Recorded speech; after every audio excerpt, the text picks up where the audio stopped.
Welcome into KC Nation, the best K-State and Big 12 podcast out there. I'm Stevie B. And I am Kenny G. And in today's episode, we're going to talk about the best Big 12 games. We're going to go Big 12 versus SEC, do some fantasy football as well. Make sure you guys like, subscribe, tell your friends, consider joining the channel as well. Kenny, are you ready to get into this, bud? Let's do it, man. Let's get it going. Okay, let's get right into the top Big 12 games of the year. Okay, so we are doing the top Big 12 games of the year, conference games only. Now, I know that, Baylor plays Auburn and, Arizona State plays Mississippi State, but those are non-conference games. We're only talking about Big 12 conference games, Kenny. And we're going to be doing the top 10 games, not in like 1 through 10 per se, like best game versus worst game. We're just doing it in the top 10, like order from the start of the season to the end of the season. And of course, the first game on our docket, Kenny, is of course Farmageddon. It's about 2 weeks out, Kenny. I'm really excited to see a top 25 matchup, K-State versus Iowa State. Yeah, man, this is going to actually determine a lot for the rest of the season. K-State being favorites to win, at least get to the Big 12 championship title game. If they come out and lose this game against Iowa State, it's going to be difficult for them to, make that claim that they deserve to be there. Iowa State coming off of a really, a big year for them. They're going to want to come in and get the year started yet again. I've got a lot of faith in Iowa State fans that they're going to show up and, put up a good fight against K-State. They're going to have to. I mean, they also are in the conversation or want to be in the conversation of, why not them? They made it to the Big 12 title game last year. They lost to Arizona State, and that's probably something that it might give them a little bit of hunger. You got Rocco Beck coming back, and he doesn't have his star-studded receivers, but maybe he's got something to prove. A little chip on his shoulder now that maybe hey, like it wasn't just them. I'm actually a good quarterback, and I can give it to anybody. So we'll have to see. I'm excited. Farmageddon never disappoints. It's always a really, really good game. K-State, unfortunately for us being K-State fans, has been on the losing side of that rivalry the last couple years. And I think K-State's really wanting to, come back and give this a really good showing here, especially since it's going to be in Dublin, Ireland, of all places. So we're going to be watching most K-State fans and Iowa State fans will be watching from their TV screens in their home. But nonetheless, I mean, this is going to be an exciting game. It always is. For those who don't know about this rivalry, it's the longest consecutive ongoing rivalry in college right now. So in college football, that is. So, lot to be excited about. Both teams want to get a good start, to the season here. And, they cannot fumble this game on both sides of the ball. I mean, obviously you and I, we're going to be, pulling for K-State here, and we believe that they're the better team right now on paper. We'll get into that later when we get closer to the game, but this game is super important. Very, very important. Had to be on this list to start the season off right. A lot of eyeballs are going to be on this, Steve. It's kind of cool. You've about said every single thing you could possibly say about this game. I agree with all of it, man. I agree with all of it. Iowa State's been, they've won a couple of games in a row against K-State after losing, like, I don't know, it was like 10 years in a row that they had lost to K-State, something like that. But K-State really wants this game, and they're picked to win the conference. And if you're going to win the conference, you have to win this game, because not only are you getting a 1-0 start to the conference, you're also getting the head-to-head win, which really equates to really 2 games in a conference standings, because if you're tied at the same conference standing, whoever won the head-to-head is going to win the tiebreaker to get to go to Arlington. So yeah, this is a huge game. I think this is a game that Avery Johnson, Dylan Edwards really need to assert themselves and show what they can do for K-State, show that they've taken that next step. And hopefully, I mean, Iowa State went to the conference title last year. I think K State's thinking it's our turn to get back to Arlington. And they're doing it in Yeah. Dublin, Ireland, like you said. Okay, Yeah. moving on. Next game on our schedule, Arizona State at Baylor, September 23rd. Feels like Arizona State and Baylor and K State are going to be on this list a lot. Arizona State's got a really, really, really tough schedule, but Baylor does too. But it feels like all of Baylor's tough games are at home. Kenny, I'm excited to watch this game, man. I'm excited to watch someone other than K State play a tough game, and this is going to be a lot of fun. Sam Levitt versus Sawyer Robertson. I'm excited, man. Dave Aranda versus Kenny Dillingham, dude. Yeah, this you're looking at potentially a Big 12 title matchup between these two teams. I mean, both have, star-studded rosters. Both teams have great coaching, and it looks like both of these teams could end up being in the Big 12 title game. We kind of said this sort of thing last year when we were watching Utah and Oklahoma State. We both teams were projected to be really, really good teams, and it didn't pan out that way. But I think we can be confident in saying, Baylor bringing back a lot of people. They've got that really strong running back. Their Bryson quarterback Washington. is solid. Yep. Uh, their quarterback Roberson solid. So it's this is a really interesting game to start like early in the season. Like this is kind of one of those things, and the fact that it's at Baylor, I think you're going to realize that there's a lot of games at Baylor that are going to be very difficult, very important games, and for them to have it at home, that's a big deal for them. And I think they definitely need to take advantage of this home field advantage schedule they have this year because for them they're going to be going for the title this year, and having these very important games at home that should be really good for their favor. You want to definitely want to capitalize on that. But Arizona State University, man, they're going to be up for this game. It's early on in the season against a very, very good team. It'll be very interesting to see how they respond in this game for sure. My biggest question mark for this game is how good is Baylor's defense? Like, how much have they improved from last year? Because I felt like their defense really held them back in a lot of games. I mean, you think about it. Go back to the Colorado game. That game should not have gone in overtime. They should not have lost that game. You go to the bowl game. They give up a ton of points to I think it was it LSU, something like that. One of the SEC teams last year. Man, it feels like their defense really held them back this year. And, maybe Jordan Tyson, Chaman Matire from Arizona State, and of course, Sam Levitt, the preseason Big 12 player of the year, can do some damage. But this should be a fun game for all Big 12 fans, college football fans to watch. Yeah. Moving on. Another Baylor game. K-State at Baylor. Like we talked about, Baylor's got a lot of home games, but they're all kind of difficult. K-State at Baylor, October 4th, possibly, as you were saying, an early look at the Big 12 championship game, because from what I remember, you have K-State 1 and Baylor 2 in your preseason power rankings, right? Yeah, I think these two teams, this is going to be arguably right in the middle of the season, one of the best games of the entire season. Both teams are looking at title contention.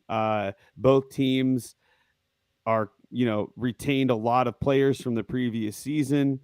Both teams have great strengths on both sides of the ball. I mean, this is going to be a battle for sure, and this could be potentially a preview. A lot of these games you could say is a preview to the Big 12 title game. I think we can all say that. I mean, there's one that may not be one on this list, maybe a couple, but nevertheless, K-State having to go down to Baylor is not easy. But even so, they're gonna be a tough team this year, but so is K-State. They both have a lot of talent, so it could go either way. But as for its importance, this will say a lot.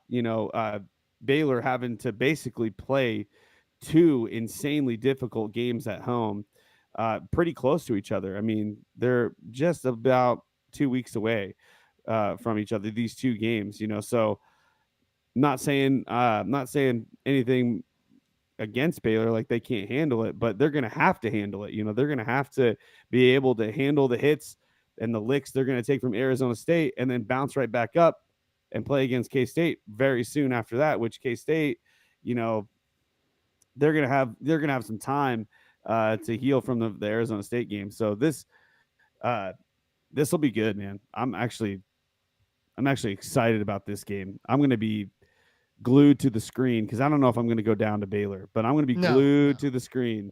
It'd be cool to go down there. It would be really cool because I mean, you said it was your number one Big 12 stadium, so that'd be pretty Yeah, in cool. terms of aesthetics, yeah, I would love to be at that stadium. That looks so cool. The last time K State won the Big 12 championship game, they actually won at Baylor by like 3 touchdowns. So there's some good juju there. What I'm looking at in this game is can K State's offense match Baylor's offense? Because Baylor's offense is going to come out very, very, very explosive. And it feels like every time K State's, you know, gone down to Baylor outside of just the last time in 2022, Baylor's offense has been on fire. So can K State's defense, stop them? And can K State's offense Yeah, score enough to keep them in the game? So we'll see. yeah, We'll see. yeah. Big game. Absolutely. Another big game. Texas Tech This game is gonna at okay. Arizona State. Texas Tech. Everybody knows. Everybody knows the story with. I mean, it's not really a story, but the situation with Texas Tech. Okay, they have basically paid for their team. And, you could say that, Utah and Texas Tech in September 19th, that is a pretty big game. That's going to sort of battle test Texas Tech, but that's early. That's like that is their very first game of the season, a conference play. So you look through their schedule.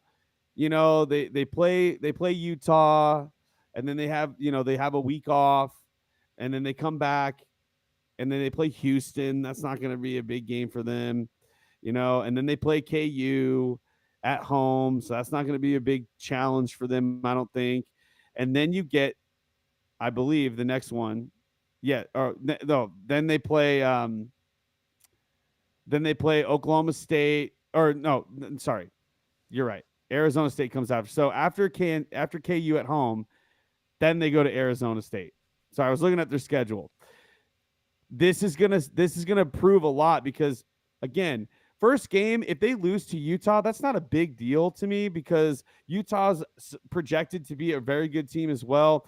And this Texas Tech team probably needs a game or two to get gelled, with all these players that they brought in, being able to buy into the system, with all the coaching. So I can give them some grace on the first game.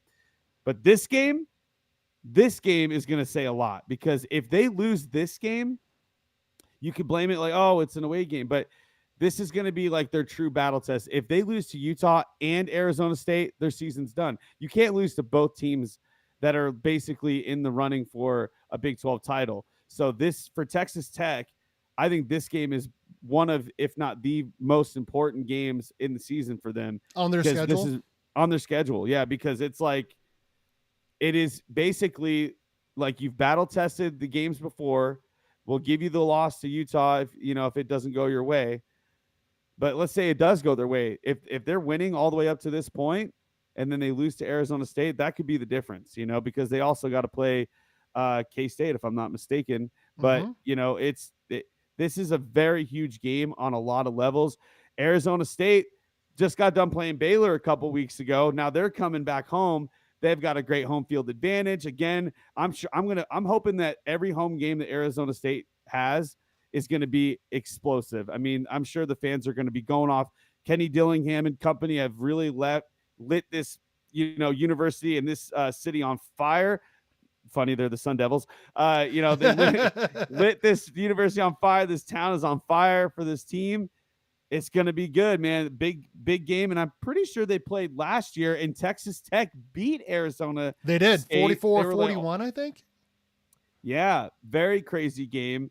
So we'll have to see if Arizona State, steps up to the plate, gives them a little bit of revenge, try to get back that win. So I'm really psyched. I'm really psyched about this game. Stoked for these two teams at this point in the season. This is a big week for them, both teams. This is Sure. typically a game that Texas Tech loses. I mean, I think they've have not gotten above 8-4 like at all over the last like 10 years or so. This is usually a game that they lose. Now, they have revamped their roster in a big way. But like you said, man, this could possibly be the biggest game of the entire season. You're playing the defending Big 12 champions at their place as you just beat them a year before at home. This is a big game. Oh, I'm excited, man. I'm excited for this. And it's not the only big Good. game on October 18th, Kenny. You're right, because what is bigger and has more story behind it than the Holy War, man? The Holy War game is also October 18th. Dude, these games better not be playing at the same time. I swear, if Brett Yormark better say something here. I mean, they're both going to be played at the same time zone because they're both going to be on the West Arizona Coast. State Arizona time. So I'm really hoping that they don't have them at the same time of day. I really want these games to be separated in time because I want to watch them. I want to watch the full game. I want to have the full experience of watching both. And I don't know if K-State has this week off or not. I hope they do. Actually, let me double check and see. Like October 18th, 17th. October 18th, K-State has the week off. Perfect. It's supposed to be the 17th, not the 18th. At least that's what it's showing here. Typo, whatever. No, so anyway, it's the 18th. That's right. It's the 18th. All right. On the M-Reds, it's 17th. But anyway, regardless, these games, look, we all know what happened last year, the big controversy, the athletic director coming out, shooting shots at the Big 12, Brett Yormark, and then having to apologize later. I mean, this is like pure cinema. This game never ever fails to live up to the hype, and I just can't wait, dude. You never know what's gonna happen, but having it in Provo, that's gonna be wild. This feels like a low scoring game. I mean, both teams have great defenses. I got a lot of question marks on both teams' quarterbacks. I really do. So this could be another. I mean, it was pretty low scoring until the end of the game last year. You watched the whole thing. You said it was wild. Watch the highlights. It's very wild. I think this could be like a 17-14 or 14-13 or 13-10 type game, man. It's gonna be really low scoring, and we'll see what happens. But Lavelle Edwards Stadium, man, that place is gonna go nuts. It is gonna go nuts, especially this is again middle of the season. A lot of at this point, depending on how good BYU is now, and how good Utah is. I mean, BYU could play spoiler for Utah's season, and then getting the 2 wins over the last couple of years, in the rivalry would be pretty wild. But I think Utah is going to want to come in and deliver a little bit, give BYU a taste of their own medicine of what they did last year. We'll see, man. I'm excited for this game. We'll see how it goes, but this game, just purely based on the importance of the rivalry, had to be on the list. It just had to be. There's another rivalry game on the same day, Kenny. And the third game on the same day. We have October 18th. It has got to be the biggest day, right? The biggest week. I'm glad K-State's not playing this week. I know, man. Because we would be missing all these really awesome games, because we would obviously be watching K-State. But Baylor versus TCU, man. Oh, dude, you've got Baylor, who's projected to be the title contender. TCU with probably the hottest offense in the conference. Oh man, both of these schools have a lot of history going against each other. I mean, I can't remember exactly the story, but there's some coaching, bad blood or something in the water. Both schools are, religious schools. Mm-hmm. And they're also both Texas schools. And, the rivalry basically is writing itself, with that kind of, you know, setting right there. And to me, I don't really know if this is going to be a good game in terms of watching it, but it will be important. Again, any game that's in the middle of the season, Baylor having to go to TCU, this could be a sneaky game, where It could be, TCU man. might just have like a crazy pop off game, and then Baylor's on their heels, and this is kind of one of those games where you cannot sleep on TCU. You can't just walk in and think you're going to win. So this will be really interesting. I'm excited for this game. I think I think Baylor is going to be the favorite during, like, when we get to this part of the season. Probably I think -3. We'll see. they'll probably be the favorites here. But I have a pretty good idea that TCU is going to have a pretty decent season up to Mhm. this point. I mean, their I schedule agree. is not super crazy, so I think they'll be ready for Baylor when they come into town. What do you think? Yeah, I mean, they will have just come off playing at K State the week before. TCU will. They will have already Yeah, played at Arizona State and against SMU and against North Carolina, so they'll be battle tested. We'll see. I mean, if they're undefeated, only have one or two losses, I feel like this could be a toss up game, man. But I do think going into the season, as we're looking at this on August 10th or whatever, I would say Baylor is the better team. I would probably have them favored by 3 or 4 points, which really means they're a right, touchdown favorite because the home team gets 3. So right. this should be a fun game. This feels like an 11 a.m. kickoff game, maybe a 2:30 game. Give me a Yeah. night game of Texas Tech at Arizona State. Give me a late game, Holy War, man. That's gonna be a fun Saturday, dude. This is the third Baylor game. I just realized, third Baylor game, and I think there's even one more after this. There So is. Baylor's got a very difficult schedule ahead of them. They've got a lot of very important games that they need to play, and their schedule was not favorable to them this year. But we'll see, how they handle the challenge. So This is like the only tough away conference game though. Like all the other ones are at home. So yeah, I mean, honestly though, if you think, I mean, there's a lot of teams that are, you know, favorited to be title contenders that are playing a lot of really big games. There's not like a title contender that's got an easy schedule. You know what I mean? true, true, true. So I will say that. Moving on. Speaking of title contenders, we've got Texas Tech versus K State playing at the Bill, man. In Texas in Tech at the November, Bill. Texas boys coming north in November when it's going to be cold, man. K State's had Texas Tech's number. I think Texas Tech has only beaten K State once in the last 12, 13 years, and it's when they had Patrick Mahomes. So K State's won, like I said, 10 or 12 in a row. Yeah, K State coming off of a bye week.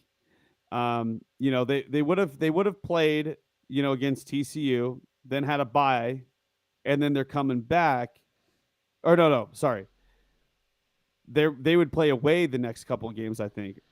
Oh no, They no. they would They'll have play had at one away game. KU and then Yeah, the next week at yeah. home against Texas Tech. Basically a home game. Let's not kid ourselves. They're not leaving the KU's state, baby. It's They're not leaving the state. hour 20 down the road. They're gonna be at home, then at home, then at home, then at home. K State, dude, the fans are gonna go crazy, man. The fans are gonna lose their freaking minds for this game. I mean, Defense is going to win this game, baby. Defense is going to you win think this so? game. I think so. I mean, Texas Tech spent a lot of money on their defense. K-State's a very tough nosed team. I want to say, like the last couple of times Texas Tech has come to K-State, they've not scored more than 21 points in any of those games, not in a single one. So, Well, under the Chris Kleiman era, he has averaged no team, like across the board, has not. His average for like points allowed is 23 points for all the seasons combined.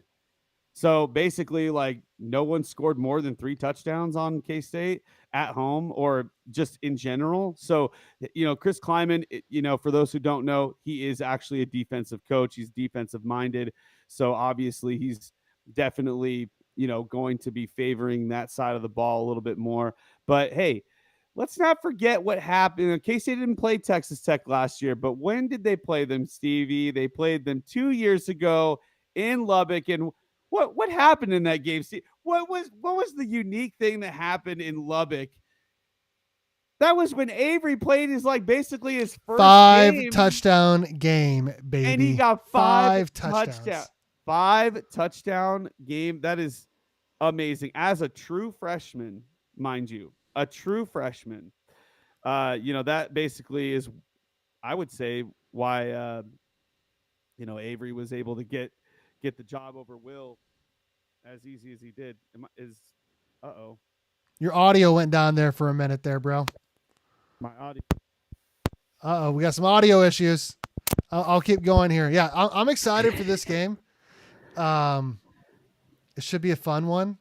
Texas Tech. This feels like a Yeah. game. If Texas Tech Oh, loses this game, there I am. there you are. If Texas Tech loses this game, I do feel like they are out of, of course, there's other games to be played. We talked about them in Arizona Yeah. State. If they lose at Arizona State and lose at K-State, I don't see any way they get to Arlington. I just don't. You Yeah. cannot lose to two other title contenders. You just can't.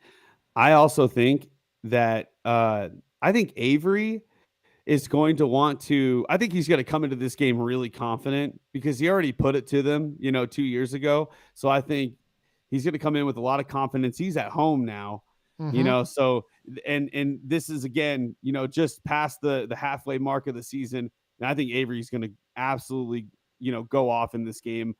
You did say it's going to be a defensive win, but I don't know. I feel like I've got a lot of faith in Avery in this, and you know, revamped, portal buyout, whatever you want to say or not. K State's winning this for sure at home. This will be, I think, the last home game for a minute for them. But yeah, I'm excited for this game. I'm definitely excited for this game. I want this game. I think November 1st, if I'm not mistaken, that'll be the Army game. I'm pretty sure this will be the Army game. Where they do the Army Oh, stuff and maybe, um, maybe. they'll bring like because it's so close You to mean Fort Riley Day is what you mean to Fort say. yes, the Fort Riley Day. Because November 14th they're going to be away, and yeah, I just don't think they're. And also November 21st they're going to be away, and They the do end of like to do it November, around. What was it? Veterans Day. Yes. Yes. Correct. Yeah. Correct. Yep. Okay. Moving on. Arizona State at Iowa State, man. Now, you told me before we went live, you do not think Yeah. Iowa State is going to be that good this year. You think that they're due for a down year. They won 11 games last year. They made it to Arlington. They lost. But this is a rematch of that game in Arlington last year. Arizona State, Iowa State. But last year, Arizona State whooped them. Yeah. Does it happen again? Does it happen again? I think so. I think, putting this as like an important game to me. I think when you were telling me about this, you're saying, well, hey, I've got these teams as top 5, preseason Mm-hmm. rankings, but I don't think Iowa State at this point in the season is going to be really making a lot of noise. I mean, I have them losing to K-State. They're going to be winning a bunch of these low level teams. Like they're going to be playing Arizona, then Cincinnati, like they're going to be playing Colorado, a lot of Houston. They're just not playing like top level teams. And I think the second that they play like a big team like Arizona State, they're going to get absolutely handled. I mean, Their schedule is pretty easy when you can look at them compared to the other title contenders, though. right. They're playing BYU at home. I'm not saying that'll be easy, but I'm just saying that they're at home, right? Mm-hmm. And Mm-hmm. and I don't know if they win, 2 games against like formidable opponents, BYU, and then you got Arizona State. I just don't see it. I don't see it, and maybe I'm being ignorant about this, but I just feel like in terms of importance, I see where you're getting at though. They might have really good records going against each other here. in terms of like conference records. And this is basically a rematch of the previous year's, um, title game. For me, I just don't think that this is going to be as important as it may seem. I think like for the story, it makes sense to have it on here. Of course. But I don't see it being that important in the long run. But I definitely like this game. I think this will be a fun game. But I see Arizona State absolutely handling Iowa State. Sorry, We'll Cyclone see, fans. man. We'll see. Iowa State usually starts pretty slow, so if this game was September, Arizona State definitely wins by double digits. Yeah, But late in yeah, the season, a warm weather team coming north where it's cold, maybe Iowa State's yeah, receivers start to figure it out. yeah.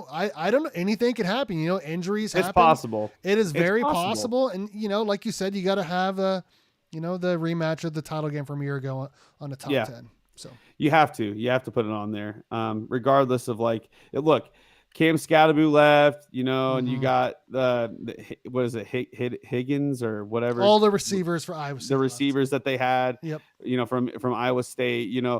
Both teams took some pretty big hits, but I think overall Arizona State will be able to bounce back. Whereas like Iowa State, yeah, I think their hits are a little bit too big. Hits to their defense. We'll have to see though. Again, it's really early, and we're talking about a game in early November.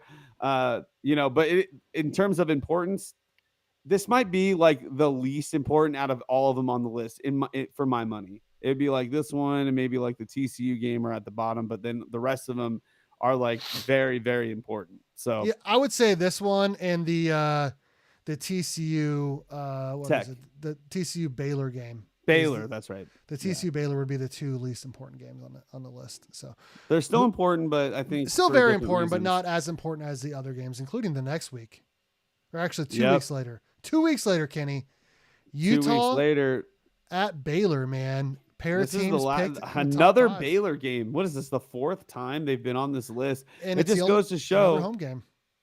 and it's again at home. This just kind of goes to show when you've got a team like Baylor who is projected to be, a title contender in a conference where there's like four or five different, teams that could potentially get to the title game. Every game matters, it seems like, and Baylor and Utah are no exceptions. I mean, Utah's been on this list a couple times, you know, uh, so far, and you got Baylor. This is their fourth showing on here. I mean, I feel like it's low key, kind of like a compliment to Baylor. You're like the team to beat. Same thing with K State. They're the team to beat. Utah, the team to beat. Arizona State, the team to beat. Like, there's just so much importance on every single game that these teams play, and when they play each other, you have to put it like an importance part of the game. And so this at this point in the season could look like a preview to the title game. Could be, could be. I mean, We keep saying this. Utah's picked near the top of the Big 12. Yeah. Everyone's saying that they're going to have a bounce back year. Can Baylor's defense figure it out? Because Sorry Robertson, Bryson Washington are going to do big things this year. I don't know, man. Kyle Whittingham's a great coach. Dave Aranda's okay. Great game, man. A pair of coaches that really know how to win conference titles, man. And Yep. they're tough coaches, and this should be a fun game, man. This should be a fun Yeah. game. Yep. Um, I'm excited for this one. I mean, like I'm sure K-State plays. Yeah, they play Oklahoma State. at Oklahoma State that day. Yeah, they play at Oklahoma State. Um, I'm hoping that this isn't during the same time because this would be a I don't see very, that. very fun. Yeah, I don't think it will be because there's a lot of teams that did not make this list. I mean, Yeah. Arizona, UCF, Mm-hmm. the Cincinnati's of the world. Like none of them are on this list, and they're going to be on those ones that are on ESPN Plus or during the same time as Right. K-State. Right. So this Yeah, could be an I'm hoping afternoon game, and K-State's probably going to be a night game. Yeah, So that's possible for sure. Yeah, I think for Baylor, you gotta love the fact that you guys are playing this game at home. I mean, this is like as far as your schedule, you have a very tough schedule, but but the it's pretty fact that favorable because they're all but it's almost all of them are at favorable. home. Right. look, if Baylor comes in and they win all these games, they deserve, without a shadow of a doubt. I think anybody would even, no one would say like, oh, they don't deserve to be in the title game. No, Right. they have not only been battle tested, but they went through the ringer. I mean, Yep. Arizona State, K State, TCU, Utah. I mean, that's Auburn, SMU. I mean, yeah. they will be battle tested by this point. I could see, dude, if they went in to the title game with like one loss, they better be top 10 Oh, in they better like be top five. They better be top five. I mean, but yeah, top 10 for sure. top 10 Because for feels like sure. the Big 12 is getting ESPN will shafted right never now. ESPN will never put a team top 5 unless they're undefeated and they have undefeated record with this kind of schedule. Yeah. Utah, Arizona State, K State. If they had that kind of schedule and they were undefeated, they're definitely top 5. They Yeah. I might be mean, even top 3. you'd have So Auburn, SMU, yeah, Arizona State, Oklahoma State, K State, TCU, Utah. I mean, if they're undefeated, they better be top five for sure. yeah. Okay. One All last right. game to talk about for the top 10 Big 12 conference games of the year, Kenny. Mhm. That's We right. had to end it. We started it the right way. We're going to end it the right way as well. K State at Utah, a possible, look ahead Another to possible title preview match. a title preview, possibly K State versus Utah, a pair of teams that are picked, to win the conference, depending on the outlet you're looking at. Yeah. I think Utah is going to be very, very, very good this year Yeah. compared to where they were last year. Now, are they good enough to get to 10 wins? I don't know. I think K-State is. I do think K-State is. But Utah is the home team.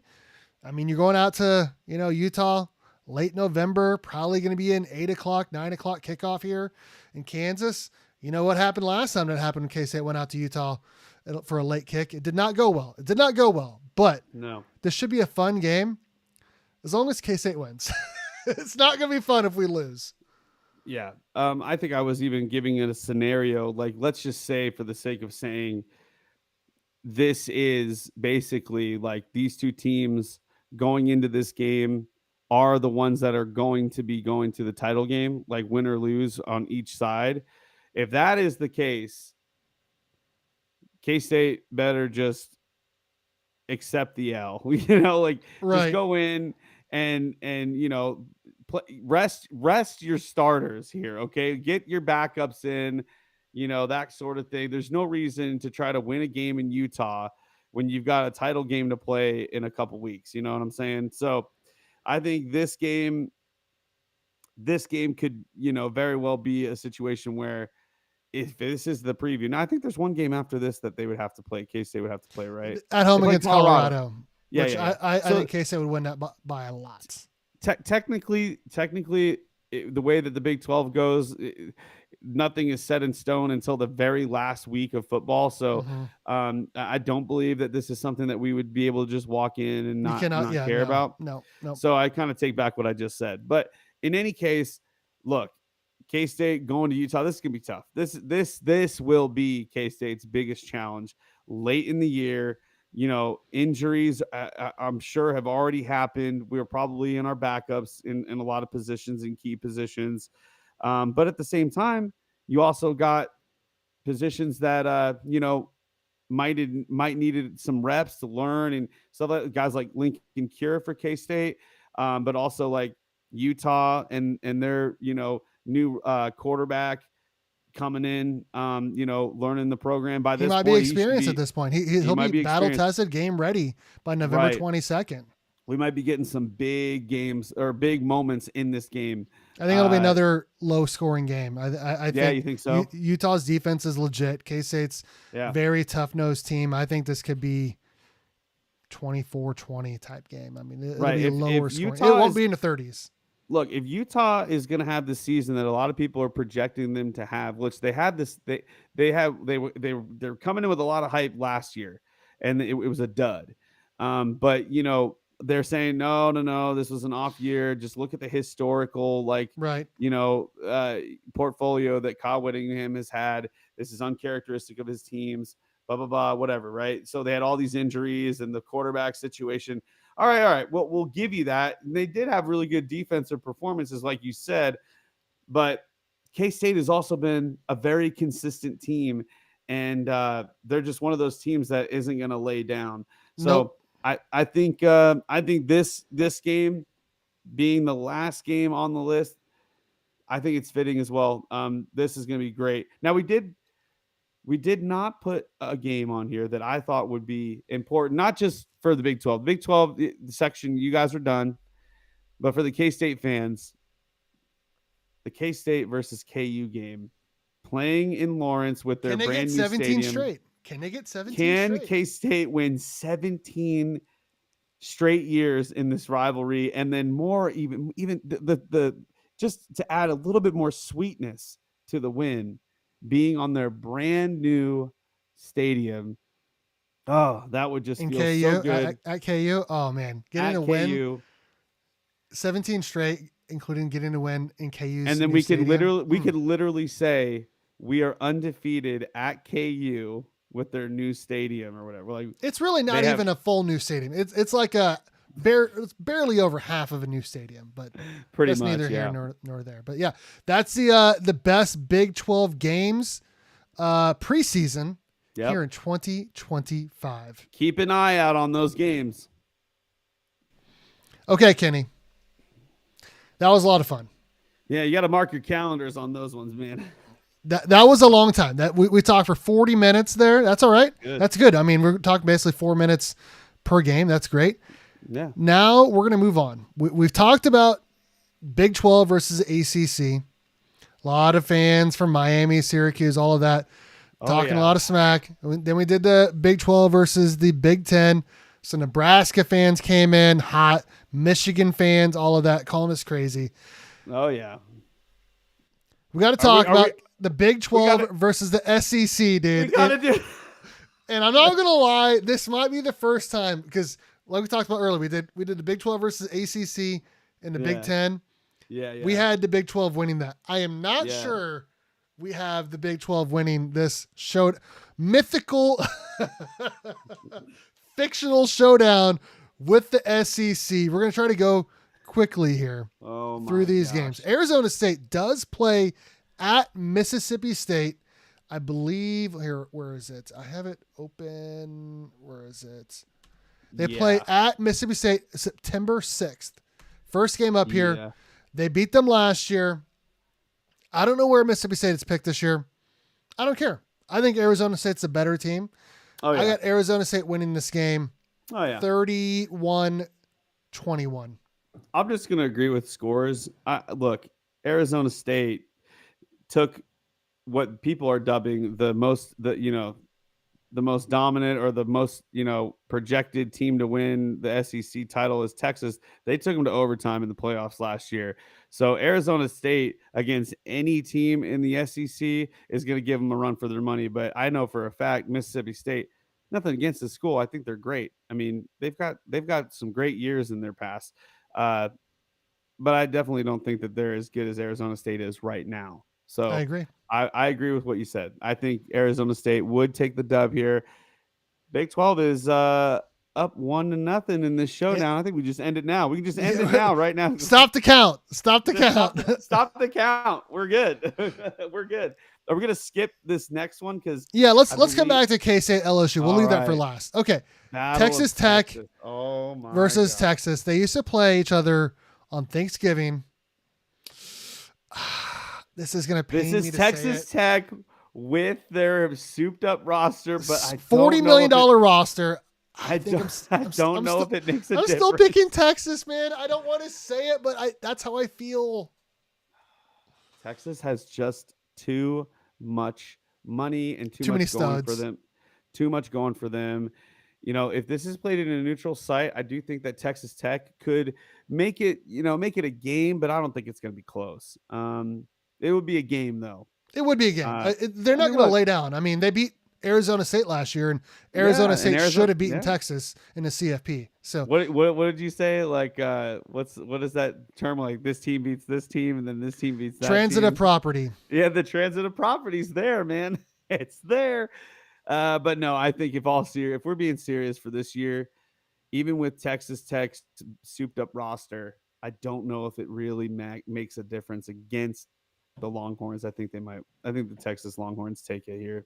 Yeah, I think so too. We got it tied 1-1. Steve, we're off to a horrible start.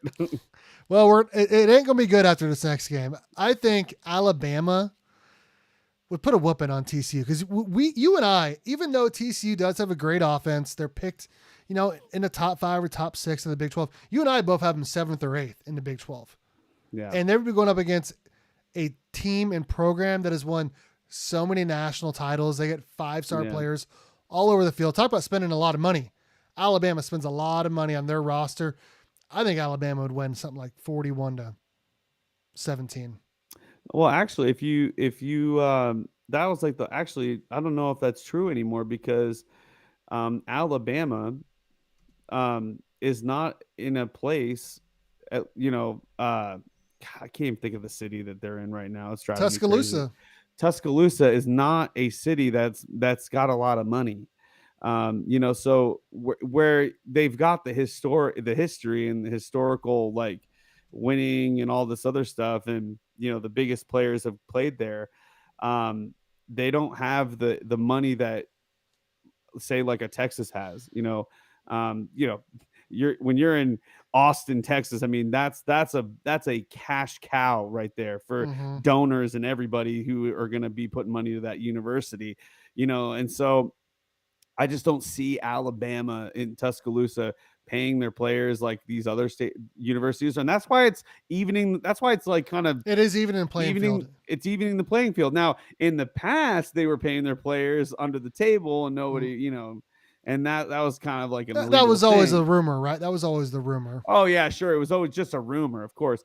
No, I definitely think Alabama still outdoes TCU. They just still have that aura where See, that draws a lot of players in. Some of the top players that are in college football are playing in Alabama because they're looking up to players that are in the NFL that also played for Alabama. the Derrick Henrys of the world, the Devontae Yeah. Smiths, the Jalen Waddles, all of them. Yeah. Jalen Yeah. Hurts, Jalen Hurts, yeah. Tua Tagovailoa. So all of Yeah. those. Yeah. Tua. Tua, Bryce Young. Okay, moving on. Okay, so the SEC is up 2-1, but this is a game that's actually happening August 30th. The SEC does not want this game. They do not want any part of this game. Baylor versus Auburn at home, baby. This Are you is going to be. saying that they don't want this game because they don't want the smoke, or like They don't want. They don't want to lose this game. They don't want to play one of the top Big 12 teams and lose, and that's what's going to happen. I have Baylor winning this game. Yeah. Something like 34-21, something like that. Yeah, I think because if we send a top team to their like top middle team, Yeah, I mean they're a mid SEC team. yeah, they don't have Cam anymore. They do not have Cam Newton. No, they do not. so they're not doing that. But like they're still regarded as like middle of the road team to top of the road, the top middle like kind of team that you can't really sleep on. And they almost beat Alabama a couple years in a row. Yeah, I mean that's kind of like out there. That's kind of like Alabama's Achilles heel, though. Auburn Alabama game has always been super hype, but they don't want people to know that the Big 12 actually has good teams.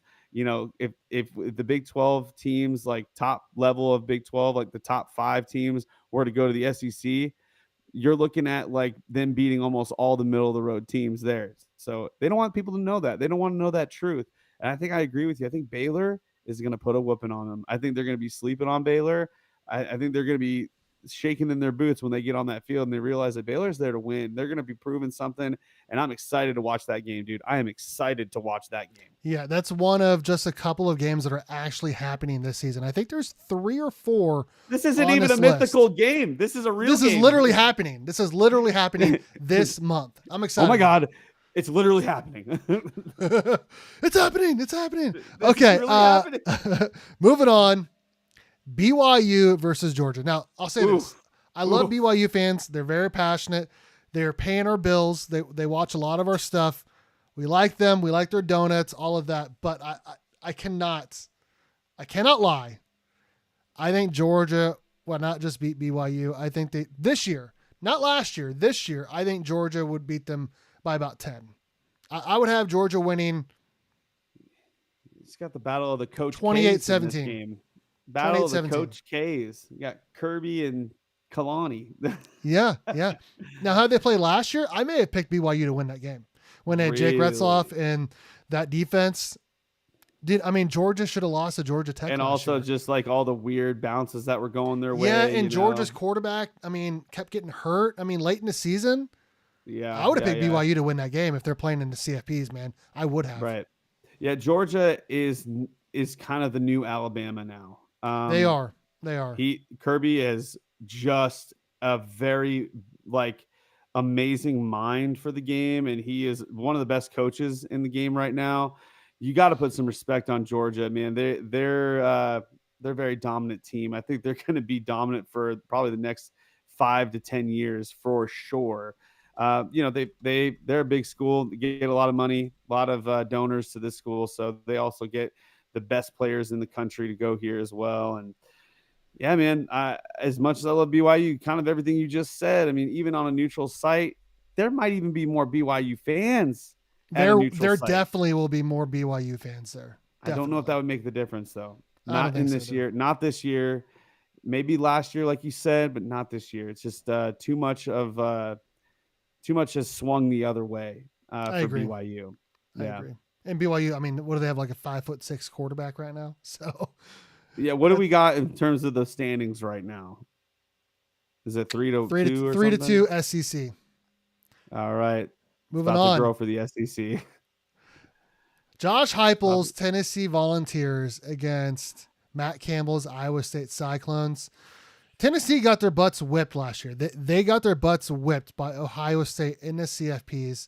They were kind of up and down. The program's been really up for the last couple of years in the SEC. Yeah. Iowa State's been pretty good the last couple of years as well. This feels like it could be a sneaky game. I feel like I understand. Most books would probably have Tennessee winning the game. Probably by 7.5 points would probably be the spread. If I had to pick that game for 2025, I would pick Tennessee. Now, if this game was played a year ago, I don't know, man. I may have picked Iowa State. Iowa State's receivers were pretty good. Their defense was solid. Rocco Becht was pretty good, and their running backs were solid. Defense has always been good. I probably would have picked Iowa State to win the game last year with what I saw. But this year, is kind of one of those Tennessee. games. Yeah, this is kind of one of those games. I feel like it would be one of those things where things would have to go right and for Iowa State, and they would have to be up for this. Like, Tennessee would have like an unfortunate injury in the beginning of the game to their quarterback. That's how they lose this game. I don't think that they lose this game with full strength against full strength through the whole game. I don't think it's possible. I'm interested to see who Tennessee goes with at quarterback now that Nico's at UCLA after wanting more money and Tennessee saying no. So I don't know. Well, that's college football now, which is pretty sad, but that we were saying the same thing about basketball, people just not wanting to be loyal to their university anymore. They don't care. Like, they just want the money now, and hey, whatever. That's just the way it is. You guys open up the can of worms. You got to eat it now. So anyway, Tennessee, I agree with you there. I think Tennessee comes out with the dub, growing the lead to 4 wins now in the showdown. Stevie, 4-2. We're not looking good. Not looking good, but we're not looking good. We're moving on to a team that's picked to win the Big 12, Utah, or, depending on the publication, against Sam Pittman's Arkansas team. Now, this feels like a make or break year for Sam Pittman. He's been up and down, 9 wins, 7 wins, 4 wins, 7 wins. Can he, finish near the top of the SEC? I don't know. But I can tell you that Kyle Whittingham's team is going to be pretty good this year. I would actually have Utah winning this game in a lower scoring game, something like 24-17. I know Arkansas usually plays good teams well. I just think Utah's got a better defense, a better overall team, and the program is in a better spot than Arkansas is, even though they went 5-7 last year. They lost a lot of close games. Yeah, they're always a tough team. They always try to fight their way through the game, and I don't think that's going to be enough for Utah, though. I think Utah's going to be able to handle that and be able to push through. So I definitely think Utah might be might be the better team in this matchup overall. It's hard to know though, because again, we're doing this before the season even starts. So it'd be fun to maybe like revisit this again at the end of the season and maybe do okay with this season already ending with the teams and how they finished. Let's actually put like a matchup to matchup and see what Sure. would have happened. That would be kind of fun to see, and we use the same teams. That would be kind of fun. But Well, I made this list based off outside of a couple of the matchups that were happening, like of course, KU, Missouri, yeah, Baylor, Auburn, Arizona State, Mississippi State. Like those games had to be on there because they're already playing each other.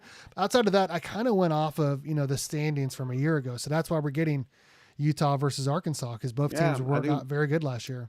I think this is a good matchup, and I think I agree with what you said. I think Utah might get the dub here if they were to play in this showdown, giving the Big 12 one win to so now it's 3-4, right? The SEC is math up is right. 4-3. Yep, Four to correct. three. Okay, all right. So now we moving on to very interesting, ugly matchup here. It's It's on paper it sounds pretty good, right? I mean, shoot, you got Dion versus what's his head coach's name? Len something. Oh gosh, I feel so stupid. the Lane Kiffin. Lane Kiffin. Lane I said Kiff Len. Lane Lane Kiffin. Kiffin versus That's Deion right. Sanders. I mean, Yeah. Ole Miss has been pretty good the last couple years. Colorado won 9 games a year ago. They lost almost everyone though, including Travis Hunter, the Heisman Trophy winner, Shedeur Sanders, the Right. quarterback. I just don't see how a team that lost as much as they did. I mean, Ole Miss has won 10 games 3 out of the last 4 years. They won 10 games last year, 11 the year before. I mean, I think Lane Kiffin's on a roll. I would have Ole Miss winning pretty big in this game. I would. Yeah. I mean, they also had a really good season too. So I agree. I think Ole Miss it's just too good. They just have they're a better program. We'll have to see though. I mean, I can't really trust what they have like Dion has yet. You had your son, you had the Heisman, once in a generation kind of talent on the team. It's going to be difficult to see. Can you repeat the season you had last year? Is that going to happen? And also, you got bladder cancer. I mean, there's like a whole lot of craziness happening over in Colorado. So, I think this matchup would be interesting, but I definitely think Ole Miss gets it. So, Absolutely. Absolutely. That moves it on to 5-3 SEC. oh Now my moving on gosh, to interesting game. Colin Klein's offensive coordinator, of course, not the head coach. Colin Klein's Texas A&M team against Rich Rod in West Virginia. Now, I mean, normally you would pick Texas A&M to win this game pretty big, but I mean, you think about it, they were a game or two away from going to the SEC title game, but then you look at down the stretch, they lose to Texas, they lose to USC in the bowl game. I mean, they lose to Auburn late, which we talked about Auburn being a mid, SEC team. They won 8 games a year ago. I mean, a lot of people are thinking up in Mountaineer Land that Rich Rod's he's gonna do it. Bill Snyder did at K-State in 2.0 and really, figure it out and turn the toughness around. I think this will be a closer game than people think it would be. I think most people would say, "Oh, Texas A&M wins by 3 touchdowns." I don't think so. I do think Texas A&M would win this game.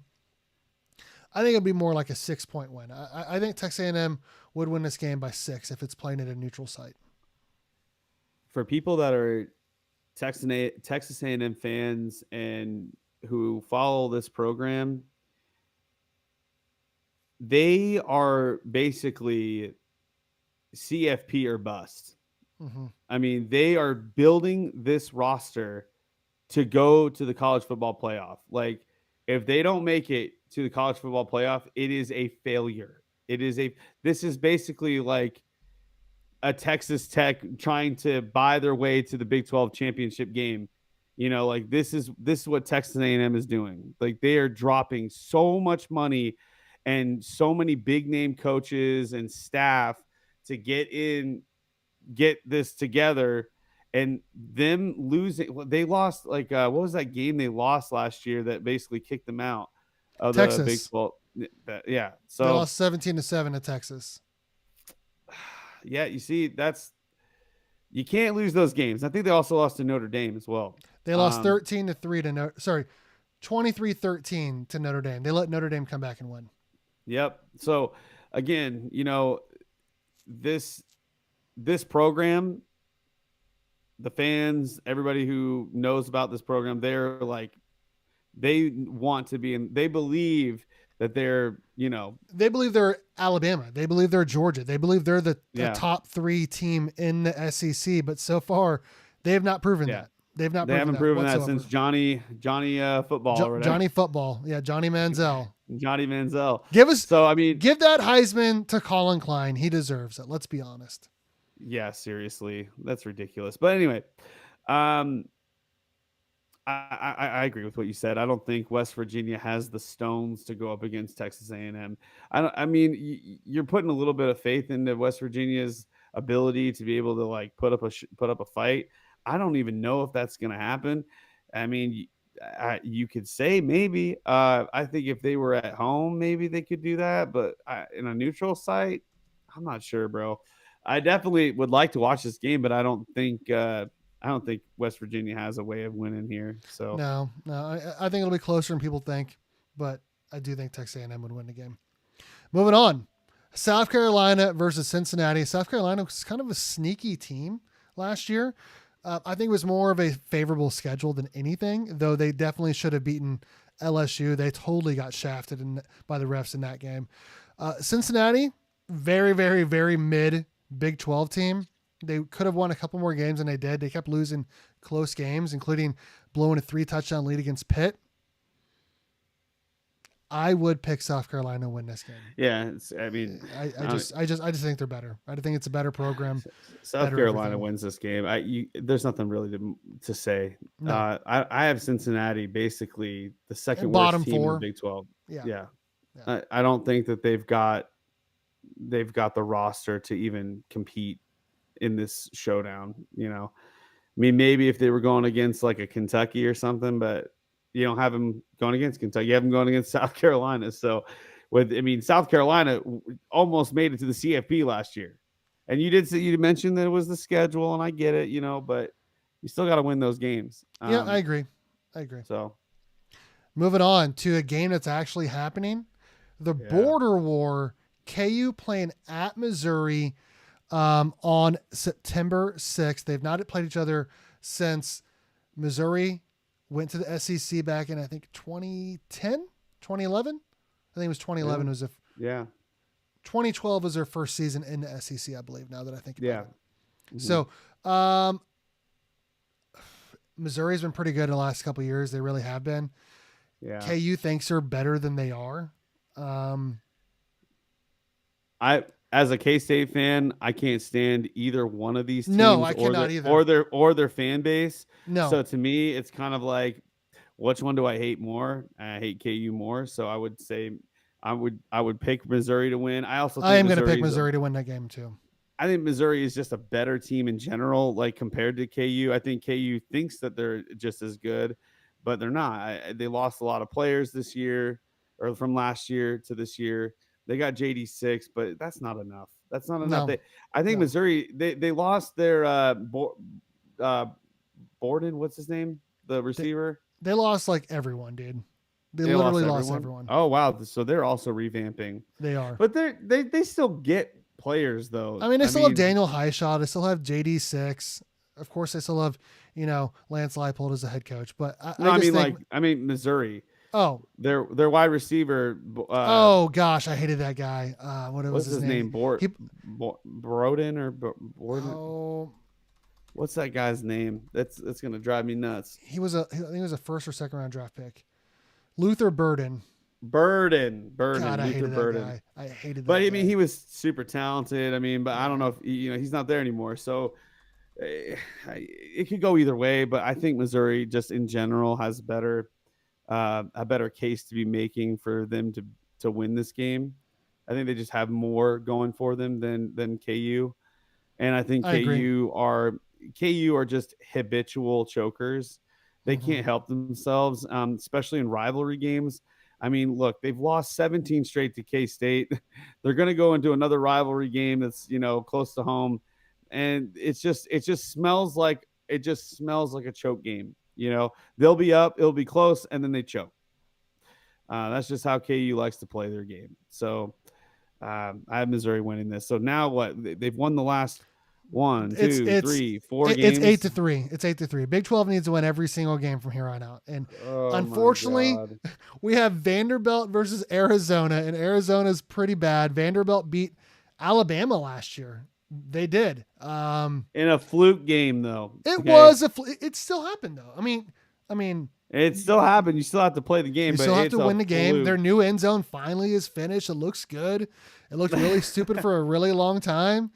Arizona still has Noah Fafita. They also have Brent Brannon, whatever his name is. Brett Brennan, yeah. I think Vanderbilt would win this game. You think Vanderbilt would win? Shout out to a former student of mine who plays football at Vanderbilt. So definitely picking Vandy to win this game. I'd have him winning by like 2 scores, 14 plus. Wow. Okay. Well, I mean, it's safe to say, I don't think that. I have Arizona as my worst team, but I would argue that Vanderbilt historically is like the worst team in the SEC. So I wouldn't disagree with that, but where they're at right now, this is the bottom of the barrel, showdown for this kind of match here. Yes, I do agree with that. But the thing is that Arizona was much better 2 years ago. You know what I mean? If they played 2 years ago, Vanderbilt was 2-10, and I think Arizona was 10-2. So I totally agree with that. But if we're looking at what they did just last year going into this season, like you said, we have Arizona bottom of the Big 12. Yeah. And Vanderbilt went 7-6 last year. So I would have to pick Vandy to win this game, unfortunately. Yeah, let's pick them.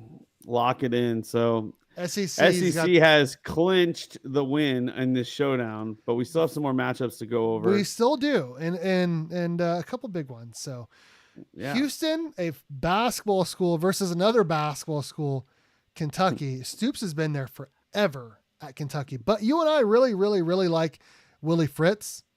Yeah. I'm going Houston in this game. I'm going Houston, baby.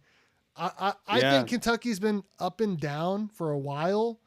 Yeah. I think Houston's on their way up. Give them 2 or 3 years. They'll be competing for a Big 12 title, in my opinion, because I think Willie Fritz is pretty good.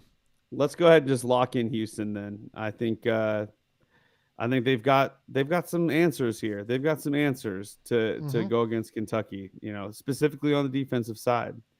And Houston beat K-State, so in the right circumstance, I think they could take games off of Kentucky. I think they could take games off of teams like Missouri, maybe even. So yep, I agree. Moving on to a game that was actually played last year, UCF and Florida. Florida won by 3 touchdowns, even though Florida was having a down year. Oh yeah, a lot of injuries, right? They had tons of yeah. I even heard right now they got an injury. Their quarterback got injured again in the preseason, dude.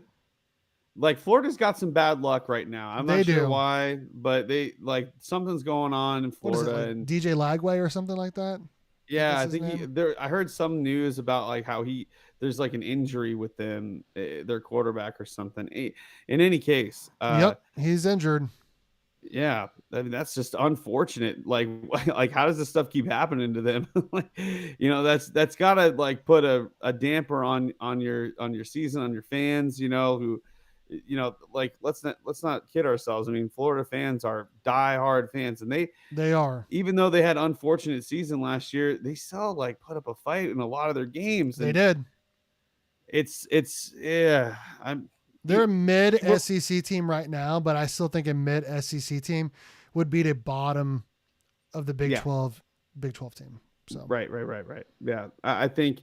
Like I said, it's unfortunate with what's happening with Florida, but it's one player doesn't make a huge. It's a quarterback; it makes a very big difference. But there still is a ton of other players on the team that'll be able to play all 4 quarters. And I don't know if Florida even UCF even has a chance against Florida.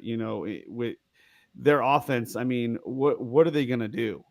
against this Florida defense. I have no idea. I mean, I think So they hardly scored any points last year, and they had a great offense yeah, last year. So yeah, they had a really good offense, and they lost their star running back, and he's and gone to the NFL. So yeah, I don't see UCF making any splashes this year, no, let alone in a made up showdown against they the SEC lost teams. 24-13, but they were down like 24-3. So moving Yeah, on, we got 2 games left. SEC's up 10-4, but I might pick the Big 12 in these last 2 games. We got Oklahoma State Bedlam against Oklahoma. Hopefully that happens at some point. yeah, I great think game. Oklahoma's been pretty overrated. I think this is the first time in like I don't know how many years that they have not been in the preseason top 25. I think it's for a reason. I think Oklahoma State would win this game. I know they were terrible last year. I totally get that. I just think Mike Gundy's a better coach than Brent Venables. I just do. I would have Oklahoma State You know, winning this game. I just want to point out something. Last year we were going over how, like, with Oklahoma and Texas being the first year in the SEC last year, it looked like they were favoriting Texas's schedule because they gave them a whole bunch of easy games, and then Yep. Oklahoma got shafted with like some of the worst matchups ever. And hey, they even took a game off Alabama, which is pretty big. They did the same thing again this year, Steve. Go look I'm about at to. Oklahoma's schedule this year. It is brutal. It's Okay, got to here be we the go. hardest schedule. It's got to be the hardest schedule. Here we go. Easily. Illinois State at home, Michigan at home, at Temple, Auburn at home, Kent State at home. They need to get rid of the 4 non-con games. That's stupid. It is dumb. Texas at South Carolina, Ole Miss at home, at Tennessee, at Alabama, Missouri at home, LSU at home. Well, most of their hard games are at home, but I do agree with you. They do have a pretty difficult schedule. Dude, that is a gauntlet. Like, starting conference play, they go against Auburn. Okay, tough school. Then they play uh at Texas. Well, it's at the Texas State Fair, but yeah. Yes. Yeah, it's the, what do they call that? The Red River rivalry, right? So Yep. they played Texas. Then they play at South Carolina, which if they had a season like they did last year, that's going to be tough. It is Then be they tough. play against Ole Miss at home, which that's another tough school. Then they play at Tennessee. And then they go on the road again against Alabama. Oh And then my Missouri God. and LSU at home. I mean, that is a insane schedule. Oh my God. And then you go to Texas. Texas's schedule now. They play Vanderbilt. Texas is playing Vanderbilt at home. Okay, hold on. Let me read Texas's schedule. Okay. At Ohio State, San Jose State at home, UTEP at home, Sam Houston State at home. So they're probably going to be 3-1. Then they play at Florida. They play Oklahoma, at Kentucky, at Mississippi State, Vandy at home, at Georgia, Arkansas, and Texas. Dude, this schedule is completely light compared to Oklahoma's, dude. Oh my God. Vanderbilt and Kentucky. Vanderbilt and Kentucky. That is crazy to me, bro. Like, how do and you Arkansas and Mississippi State. They play and four out of the bottom Florida, 4 teams. And Florida. Florida's a mid to bottom. Yeah. It's just Texas like, has an easy schedule compared to Oklahoma. Oh yeah, like they're the number one. They're the number one projected team. Well, yeah, of course. Like, look who they're playing. If Oklahoma goes undefeated, though, they are definitively the number one team in the country. 100%. There's no question. I agree. But it blows my mind, dude. Like, they did it again. Last year, they gave Oklahoma basically the exact same schedule, if not maybe a little bit tweaks here and there. And they gave Texas like a lot of these easy schools. Again, they played Vanderbilt last year. They played Kentucky. They did it again. They just did the same thing. They're favoriting Texas because why? Because, well, Texas just has they have the freaking numbers, man. Like, they've got the money, they've got the eyeballs. They're stadium like seats like 130,000 or something like that. Like it's, they're a big deal. So whatever. But yeah, Oklahoma against Oklahoma State. We're getting back on track here. Oklahoma getting the shaft schedually, but kind of what you said. Oklahoma State has a lot to prove. Mike Gundy's back's against the wall this season. I think I might agree with you here, man. I think I might take Oklahoma State, with the dub here against Oklahoma. This is a great game, dude. I love this game a lot. I'm sad to see it end. No, we got one more. We got one more. I know. I'm saying I'm sad to see that this game isn't played all the time. Bedlam's over. Yeah. Bedlam's over, and that's sad because I love in-state rivalry games. I mean, the fan bases go crazy, and it's just unfortunate. You know what I mean? But I do agree. But Oklahoma State comes, so we got 5 wins. Yep. 5 wins. Moving on. 5 for the Big 12, 10 for the SEC. Last game, K-State LSU, a game that actually happened a couple years ago in the Texas Bowl. Now, I know LSU was without its top 2 quarterbacks. I totally get that. I know LSU is a very good program with an amazing stadium. I just don't trust Brian Kelly. I don't. I mean, he lays an egg almost every single year to start the year. I mean, he had Florida State a couple years ago. You had USC last year. I mean, I know they usually figure it out, at the end of the season, but if this was an actual non-con game at the beginning of this season, I'd take K-State. I would. K-State's picked to win the Big 12 for a reason. Avery Johnson, Dylan Edwards, Lincoln Cure, Chris Kleiman's a great coach. I'd have K-State winning this game. Oh. I mean, I'm not disagreeing with you. Okay. I think K-State right now has a lot going for itself, and LSU has always been a solid team. It's the 2 purple schools. I like how you put that in there. You have them going against each other, so that's cool. Yeah, I agree with what you said. I think K-State definitely. It's not going to be easy. No, I mean, it'd be a close game. This game is not going to be easy, and this is. Again, this year specifically, I think historically LSU would probably have a better chance. Oh, 100%, 100% beating us.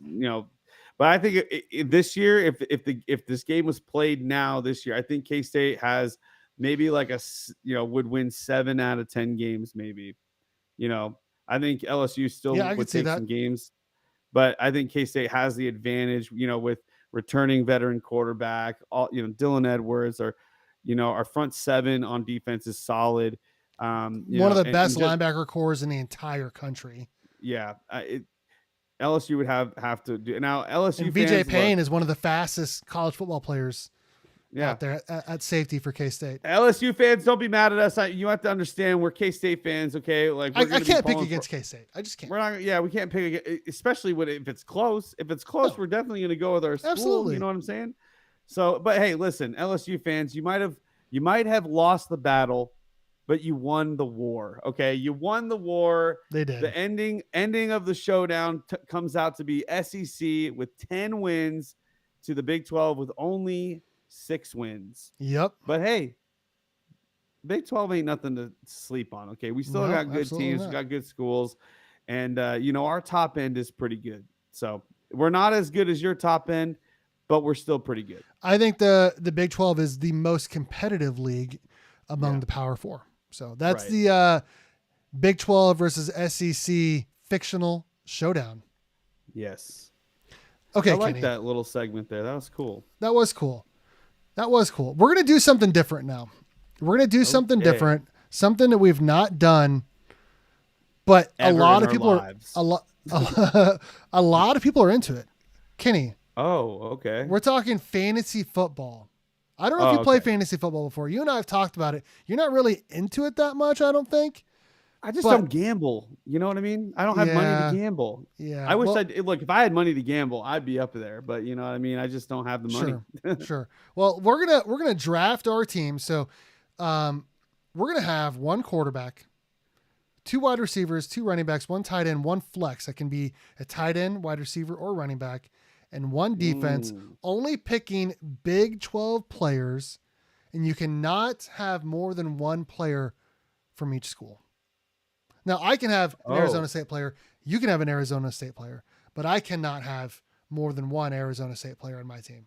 Obviously, it'd be K-State. We'd have a hard time picking more than, All right. we All want right. multiple K-State players, right? So scoring. Yes. 4 points for a passing touchdown, 1 point for 25 yards passing. These are all normal scoring for fantasy football. -2 for a turnover. 6 points if Right. you're rushing or receiving touchdown. Every 10 yards is 1 point for a running back or receiver or tight end. Defensively, Right. you get a point for a sack, 3 points for an interception or fumble, 15 points for allowing 7 points or less. Right. And 7 points for allowing 8 to 14 points. Outside of that, it doesn't matter. Okay. And then extras. Every time one of your receivers or tight ends or running backs catches the ball, you get a half a point. Every time they rush or receive for 100 yards, you get an extra 2 points. Every time your quarterback passes for 300 yards, you get an extra 2 points. So we're going to draft our teams. I'm going to try to keep track of this throughout the season. Oh, wow. It's going to be week by week, but the thing is, we're not going to draft a bench. And obviously there's going to be some bye weeks in there. But by the end of the season, everyone plays 12 games. We're not going to include the bowl games or any of that. So, Kenny, all right. Do you want the first pick or the second pick? Before we do that, take a look at this preseason all-conference team. Sam Levitt from Arizona State's picked to be the player of the year on offense. Bryson Washington, Jaheim White at running back. Of course, you got to think about Dylan Edwards out there as well at running back. Will Swanson as the tight end, H-back, fullback, whatever. Receivers, I have Eric McAllister from TCU. Chase Roberts, we know him very well. Jordan Tyson, who might be the best player in the entire Big 12. And then at tight end, Joe Royer from Cincinnati. But again, don't forget about, Garrett Oakley, Lincoln Cure, all of that.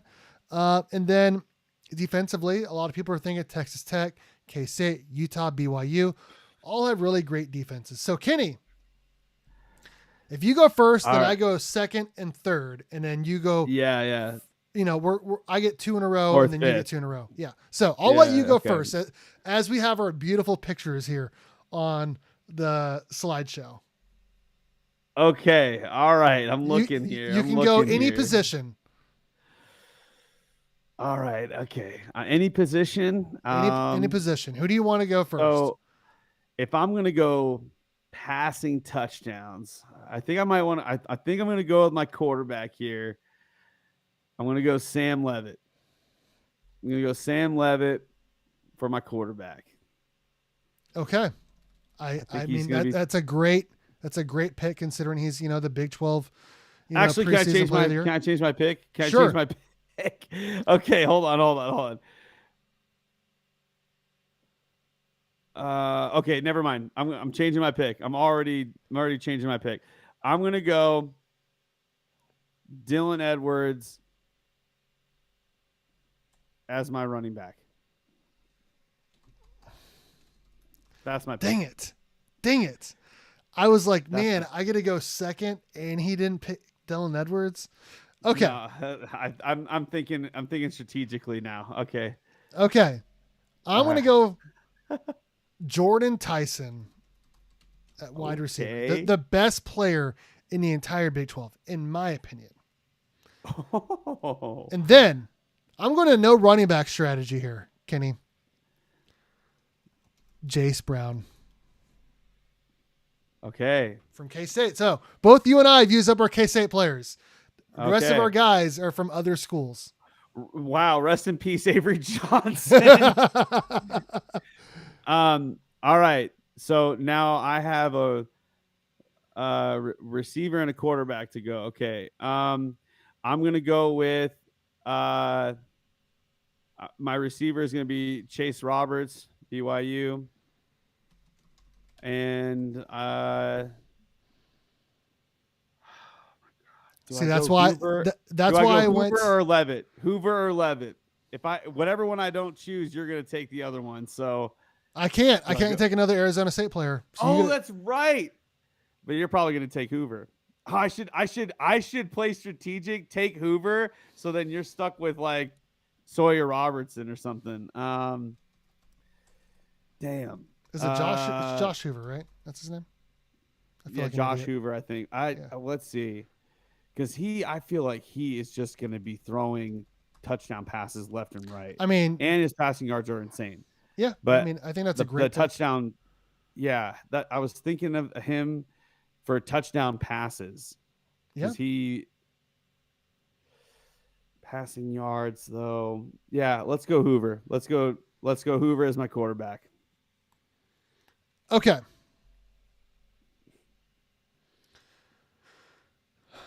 Okay. Sawyer Robertson, it's got to happen. You're not putting JD6 in there, are you? Bryson Washington at running back. Oh, okay. All And right. then All right.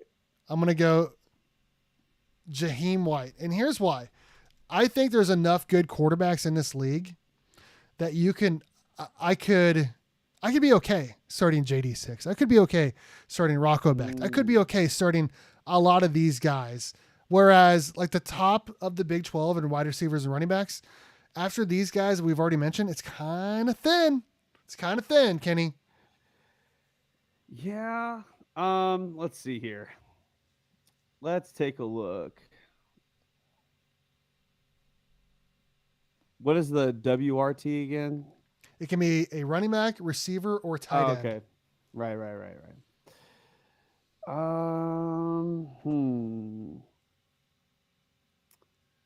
Let's go with now. Can I pick for defense? I have to pick a whole team, right? Yeah. So you couldn't pick a TCU or BYU or K-State.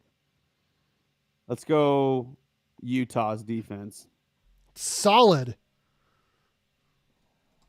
And then I got one more pick. So Utah was going to be my pick for defense too. So, gosh, dang it. I just don't know.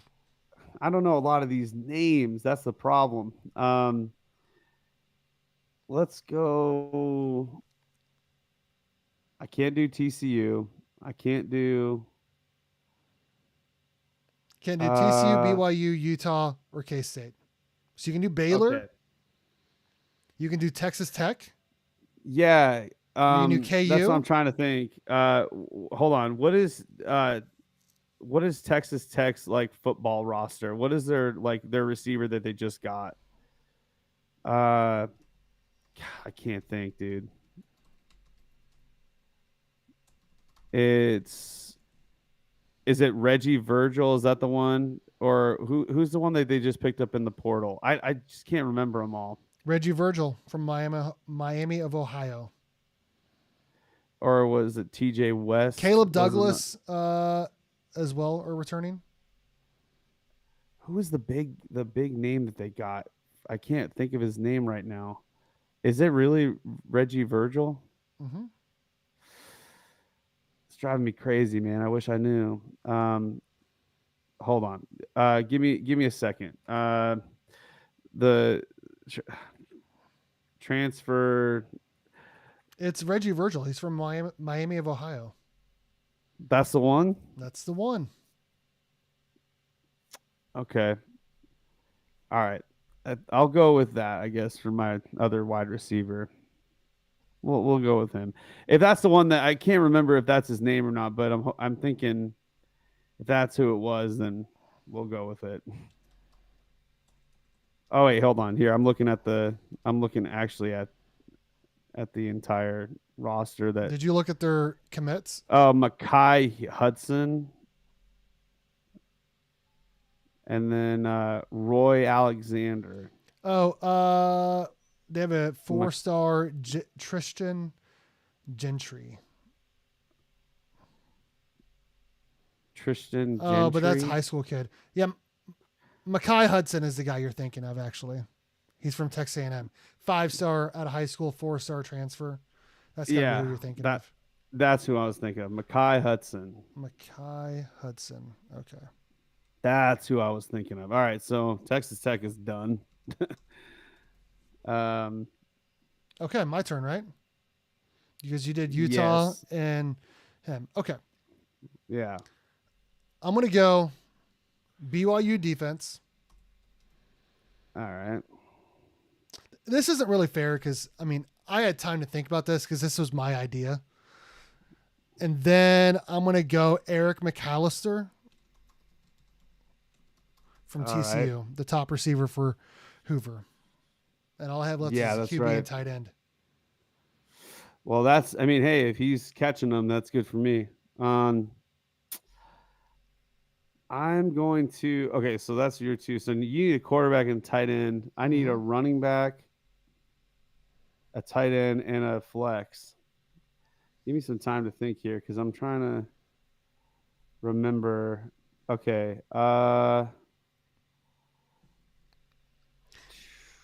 Well, I can What tell you is the tight end from Cincinnati is picked to be the all conference first team tight end. So if you want to right? go there. I want to.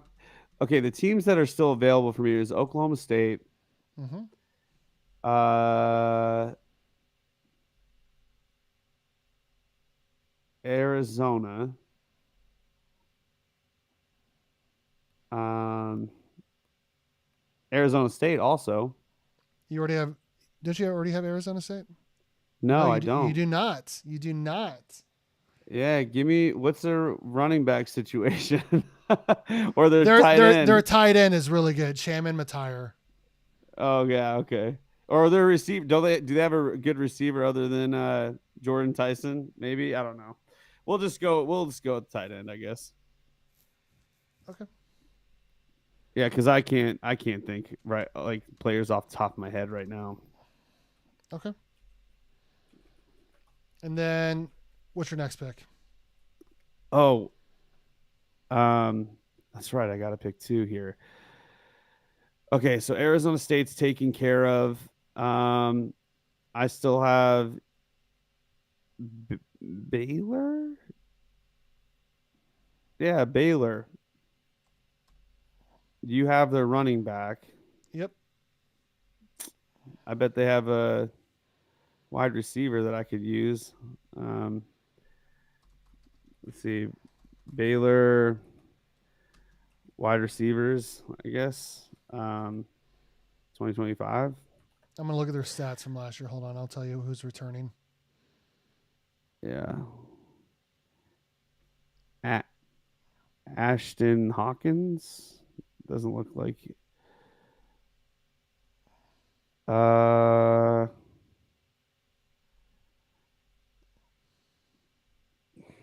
yeah, I don't know who would be starting. Kobe Prince Prentice. Uh, I'm gonna look at their transfers real quick for you.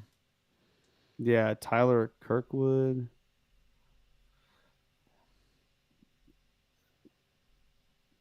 Tyler Kirkwood looks pretty wild.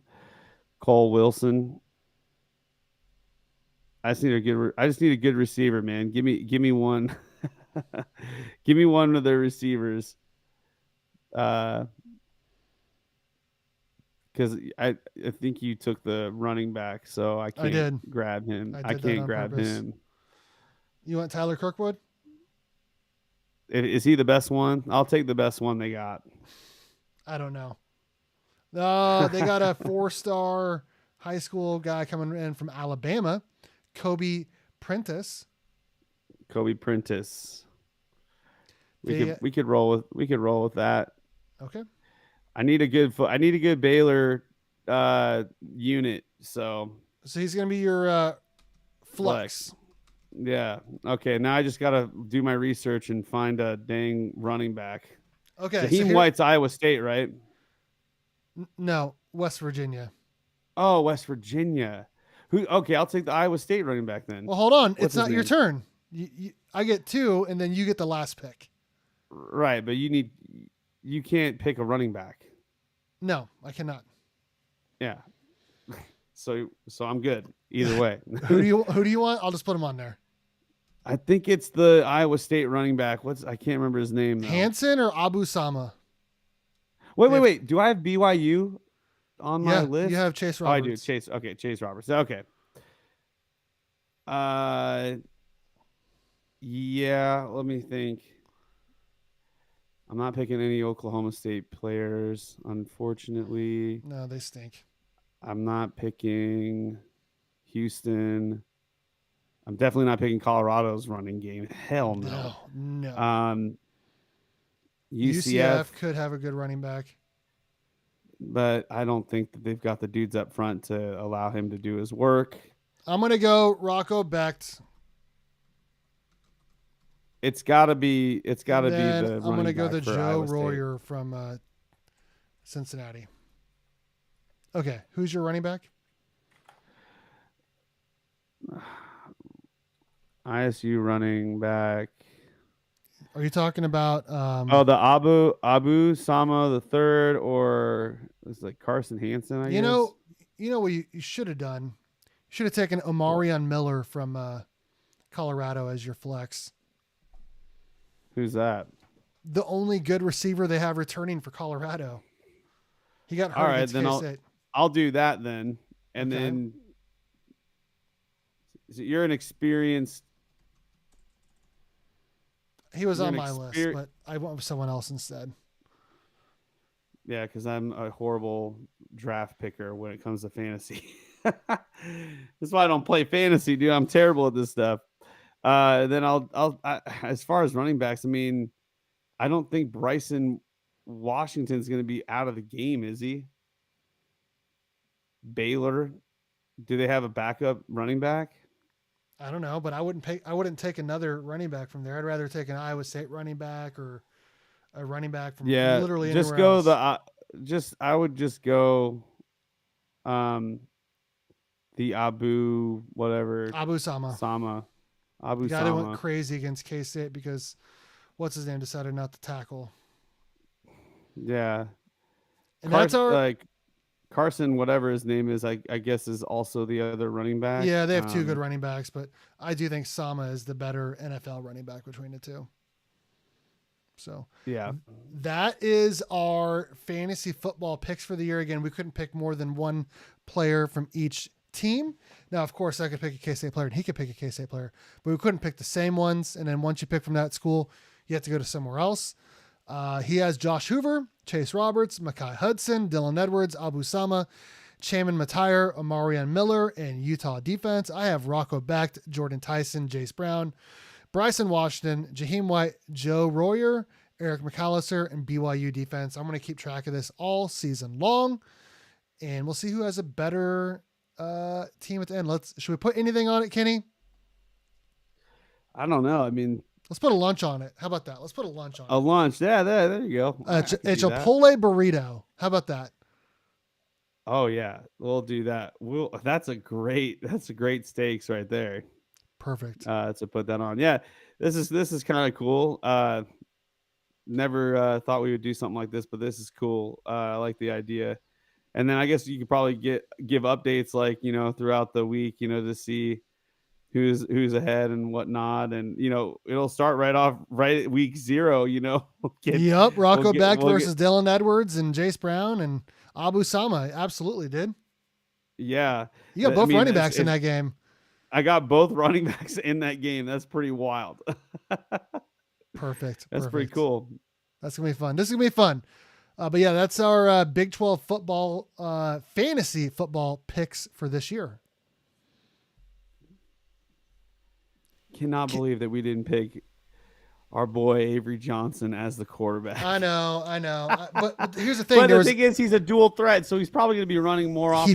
He's probably going to put up insane numbers. But when you can only draft, one player from each school, I mean, of course, I wanted Lincoln Cure and Dylan Edwards and Avery Johnson, but I knew the receivers and running backs were going to go quick, so I was like, I got to get Jace or Dylan. And once you took Dylan, I was like, well, I got to go get Jace. And Jordan Tyson, no matter what, was the number one guy I wanted to get. Yeah, so. No, that was a solid pick. I think you were pretty good with, I thought it was good that you waited for the quarterback, because you're right about there being a lot of really good quarterbacks. Picking up, Bryson Washington was solid. But like for me, I feel like Josh Hoover had to be up there on your list in terms of like just generating points. I mean, he was. This guy is going to be like a point generator for me. Like, oh, absolutely. with the amount of touchdown passes he's going to throw and his passing yards, dude, I'm pretty sure that this guy's going to be raking in the points for me. Hopefully, hopefully Absolutely. I think he will we'll too. see. We'll see how it goes. And I think it's a good thing I talked you into a Marion Miller, a proven receiver for Colorado versus a transfer receiver for Baylor. So Yeah, that's a good point. Yeah, and as far as like defenses go, I mean, we both picked the Utah schools for we defense. did. We did. That's telling, man. That's really telling. Yep. I mean, but I like what we got here. I mean, obviously, the only ones that really stand out to me, what really stands out to me is that there's not really like other than the Jaheim White, there really isn't any other player that's on like a bad team. I agree. Well, Joe Yeah, it's Royer's just on Cincinnati. But yeah, those two back to back are the only ones that are on bad teams. But even bad teams have good players, man. They do. that's true. Yeah, they can still generate because Points. they're gonna be getting all the touches. Yep. And Yep. so usually when you have a more balanced team, you have more targets to hit, and you might not get your touches or whatever. But I'm pretty confident in my very first pick that Dylan's going to be getting a show-stopping year, for sure. So at Absolutely. least I'm hoping for it, and then You have same great goes. I picks. mean, we got like the ground and the air for K-State, just basically hoping that but in my defense, I couldn't pick Jace Brown first, specifically due to the fact that K-State is a run first offense always. So When I'm you like, have Josh Hoover and Chase Roberts and Dylan Edwards and Amarion Miller, I think you're doing pretty good. You got a pretty solid squad. yeah, I mean, this is gonna be and the Utah defense. Yeah. Yeah, Yeah. my Makai Hudson is questionable, and my Abu Sama is questionable. But yeah, no, this I mean, this that's is that's good. how it's But gonna go. I mean, everyone's gonna have a fantasy team where there's a couple players you're like, if they have a good year, and sometimes they do, sometimes they don't. So yeah, it's all a matter of who steps up to the plate. Now, what happens if now here's the question. What happens if we have a season ending injury? Do I get to pick another player to step we'll in? cross that bridge when we come to it. Okay.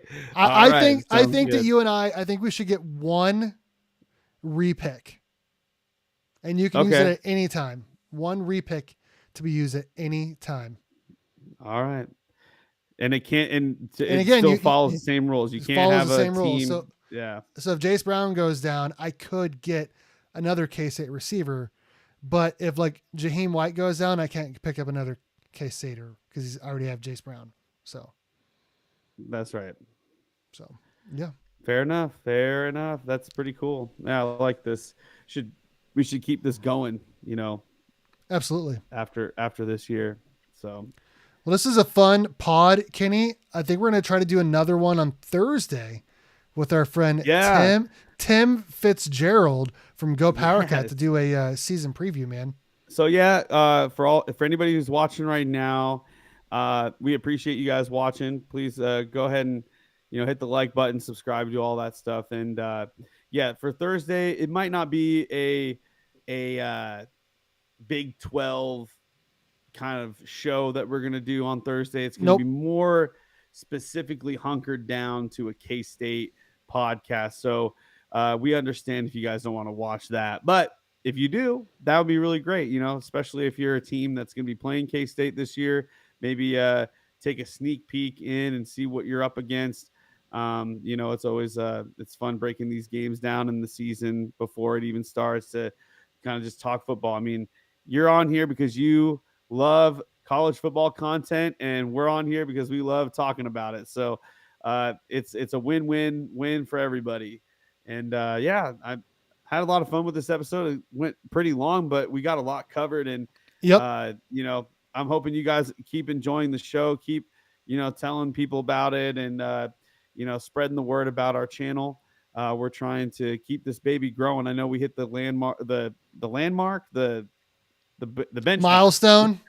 the benchmark. We hit the Yep. 1,000, but that doesn't mean we have to stop there. We can keep growing it, and expanding to bigger and better things. And yeah, definitely share this video on all your college football forums, and I don't know, man. Like we gonna be playing pickleball this week, or probably not because school's starting now. It would Steve. have to be tomorrow night or Tuesday night, because Wednesday I have to stay late for work. Thursday we're doing the pod. Friday I have a friend coming into town, and Saturday we have that party. So it'd have to be the next 2 days. Yep. And basically, we also need to get together and figure out how we're going to do these volleyball coaching. I haven't got anything about the draft yet, so we'll get that soon, hopefully. We'll get that soon enough. But all right, but to all you viewers, we appreciate you watching. Thanks again, and go Cats! Go Cats, baby. I'm bleeding purple. Every man a wildcat. Emo. I'm bleeding purple. Every man a wildcat. Emo.